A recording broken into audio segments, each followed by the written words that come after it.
할렐루야. 오늘 요한복음 11장 묵상 나눔 하겠습니다. 요한복음 11장에는 우리가 잘 아는 죽은 나사로를 살리시는 그 장면이 나오죠. 요한복음에 지금까지 우리가 쭉 묵상하면서의 특징은 여러 표적들을 예수님이 이제 이렇게 하시죠.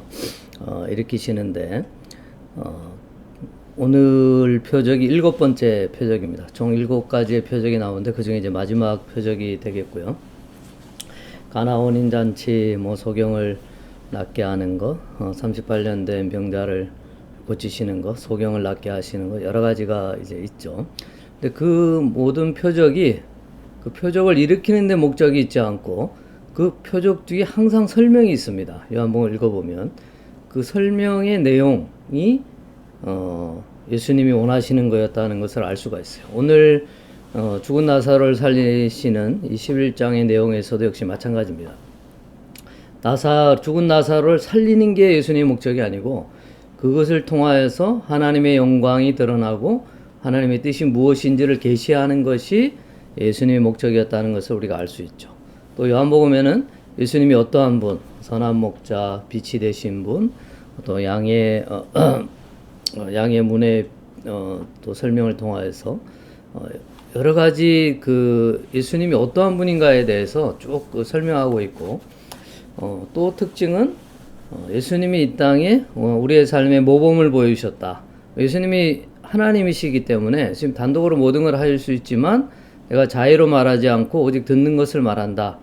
내 뜻대로 행하지 아니하고 아버지의 뜻대로 행한다는 것을 계속 계시하고 있습니다. 오늘도 이제 그런 내용들이 종합적으로 나와 있는 요한복음 11장이라는 것을 아시고 한번 말씀을 보겠습니다. 여기 베다니 마을에 나사로가 살았는데 이 나사로는 마리아와 마르다의 이제 동생이었던 것 같습니다. 오라버니였던 오빠였던지. 하여튼 이 그 세 남매가 예수님하고 아주 친하게 또 예수님이 사랑하던 그런 사람들이었는데 이제 죽게 되었다는 거죠. 병들었다고 하니까 예수님이 뭐라고 하냐면 이 병은 죽을 병이 아니라 하나님의 영광을 위함이요 하나님의 아들이 이로 말미암아 영광을 받게 하려 함이라 이렇게 말씀하시죠. 병이 낫고 안 낫고가 중요한 것이 아니고 그 병을 통해서 하나님의 영광이 드러나는가 안 드러나는가에 예수님의 초점이 맞춰지고 있어요. 6절에 보면 나사로가 병들었다함을 들으시고 그 계시던 곳에 이틀을 더 유하시고 병들었으면 예수님 능력도 많은데 빨리 가서 고쳐줘야 되는 거 아닙니까? 그런데 예수님이 이틀을 더 유하시는 것을 보게 됩니다. 8절에 보면 랍비여 방금 예수님이 유대로 들어가자 하니까 제자들이 랍비 예수님이죠. 예수님이 방금도 유대인들이 돌로 치료하였는데 또 그리로 가시려 하나이까. 소경을 이제 안식일에 또 고쳐가지고 많은 이제 문제가 발생하고 예수님을 돌로 쳐 죽이려고 하는데 거기로 또 가시려고 합니까? 예수님은 하나님의 뜻을 위해서 실행하는 것들을 보게 되죠. 묵상 나눔이기 때문에 한 절 한 절을 전부 다 자세히 강의할 수는 없고 중요한 핵심 부분들만 같이 나눔하겠습니다. 14절에 보면 예수께서 나사로가 잠들었다 하니까 잠들었으면 낫겠나이다 제자들이 말하니까 예수님이 나사로가 죽었느니라 내가 거기에 있지 아니하는 것을 너희를 위하여 기뻐하노니 이는 너희로 믿게 하려 함이라 그러나 그에게로 가자 하시니 이 부분도 우리가 참 이해하기 어려운 부분입니다. 나사로가 죽었는데 예수님은 기뻐한대요. 우리가 죽었으면 슬퍼하는 것이 당연한 거 아닙니까? 근데 여기는 기뻐한다고 돼 있죠. 그래서 우리가 성경의 그 문맥을 특별히 예수님 말씀하신 그 문맥을 잘 이해할 필요가 있어요. 왜 기뻐하셨겠습니까? 이 죽음을 통해서 하나님의 영광이 드러나기 때문에 기뻐하실 수 있었던 것이죠.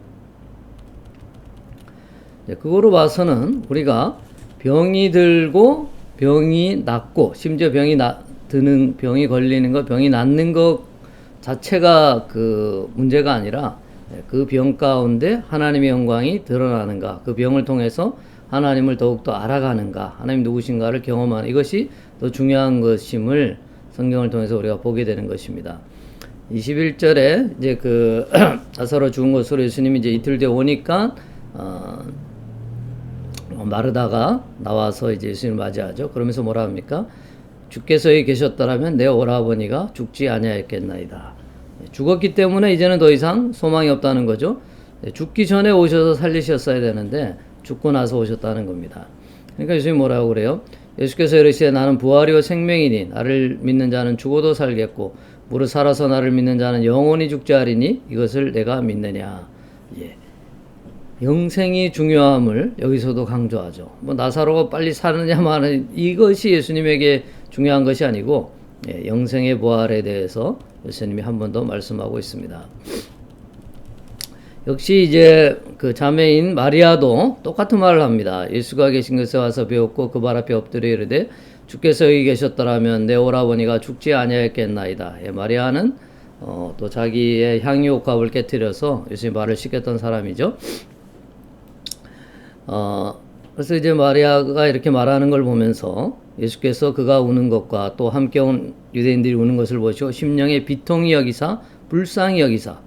여러분 예수님이 이렇게 그 감정적으로 공감했다 이렇게 표현할 수도 있지만 사실은 그 이틀 전에 이미 알았는데 일부러 안 오시고 나서 여기서 또 막 불쌍히 여기고 눈물을 흘렸다 이런 것이 우리가 좀 이해가 되기 어렵잖아요. 이것은 영적인 무지 또 영적인 그 사망의 권세가 이들을 사로잡은 것에 대한 예수님의 통찰과 또 불쌍히 여기심이라고 봐야 될 것 같습니다. 그 다음 자 이제 결국 이제 예수님이 그 죽은 나사로를 나사로에 나오너라 해서 나흘이 된 시체가 이미 썩어가고 냄새가 나는 나사로가 나옵니다. 그러면서 예수님이 뭐라고 하시냐면 돌을 옮겨 놓으니 예수께서 눈을 들어 우러러보시고 이르시되 아버지여 내 말을 들으신 것을 감사하나이다. 자, 예수님이 성자 하나님이신데 하나님께 기도하는 거죠. 예수님 계속 자의로 행하지 아니하시고 기도를 통해서 하나님의 음성을 듣고 행합니다. 우리에게 이제 모범을 보이시는 것을 볼 수가 있죠. 44절에 보면 그 얼굴은 수건에 쌓였더라. 예수께서 이르시되 풀어놓아 다니게 하라 하시니라. 하나님의 능력이 나타나는 장면을 보게 되는 것이죠. 수건에 사망 권세에 쌓였던 자가 예수 그리스도의 하나님의 은혜로 풀어다니는 역사가 일어난 것입니다. 45절에 마리아에게 와서 예수께서 하신 일을 본 많은 유대인이 그를 믿었으나 많은 사람이 이제 이 표적을 통해서 예수님이 어떤 분인가를 알고 하나님의 영광을 보고 예수 그리스도를 믿게 되는 것이죠. 그런데 유대인들은 뭐라고 하냐면 48절에 만일 그를 이대로 두면 모든 사람이 그를 믿을 것이요 그리고 로마인들이 와서 우리 땅과 민족을 빼앗아 가리라 하니 또 뒤에도 보면 이날부터 그들이 예수를 죽이려고 모의하니라. 57절에 이는 대제사장과 바리새인들이 누구든지 예수 있는 곳을 알거든 신고하여 잡게 하라 명령하였습니다. 예수님을 죽이려는 작업을 이제 완전 실행에 옮기는 것들을 보게 되죠. 죽은 나사로를 살리는 이 놀라운 표적을 보면서도 어떤 사람은 믿었지만 어떤 사람은 예수를 죽이려고 했다는 것이에요. 표적을 통하여서 절대 믿음을 가질 수 없음을 성경을 통해서 우리가 알 수 있는 것이죠. 그 믿음 어떻게 가집니까? 하나님의 전적인 은혜로 우리가 하나님을 믿게 되는 것이죠. 그래서 우리가 지금 예수 그리스도를 믿는 것이 하나님의 큰 은혜임을 깨닫는 것입니다. 가장 큰 표적이 뭘까요? 가장 큰 기적이 뭘까요? 우리가 하나님을 믿는 것입니다. 내가 지금 예수 그리스도를 믿고 살아간 이것이 얼마나 큰 은혜인가를 성경을 통해서 우리가 배울 수 있어야 됩니다. 내가 복받아야 되고 내가 잘 돼야 되고 취직해야 되고 결혼을 잘해야 되고 내가 돈을 많이 벌어야 되고 내가 남들보다 더 잘생기고 예뻐야 되는 것이 우리 인생의 목적이고 하나님의 기도의 그 제목이 되는 것이 아니라 내가 하나님을 믿는 이것이 얼마나 큰 은혜인가를 깨달아서 그 은혜에 감사하고 그래서 이 은혜를 삶 가운데 또 하나님을 증거하는 그런 자세로 나아가는 것이 인생의 복된 삶임을 우리가 말씀을 통하여서 깨닫길 원합니다. 11장까지 많은 표적이 있었습니다. 특별히 오늘 죽은 나사로를 살리는 예수님의 큰 표적을 우리가 봅니다. 그러나 여기서 우리가 알아야 될 것은 예, 그 나사로 죽은 나사가 다시 살았지만 나사로 역시 또 죽죠. 예, 병을 고치지만 병 고친 사람 또 죽습니다. 그러나 우리가 예수 그리스도를 믿는 이 영생의 소망은 예, 하나님 나라에서 열매를 발하고 영원히 살아가는 큰 축복이 우리를 기다리고 있다는 것을 깨닫고 오늘 하루도 그 은혜에 감사하며 살아가는 저와 여러분의 삶이 되기를 예수님의 이름으로 축원합니다. 사랑합니다. 샬롬.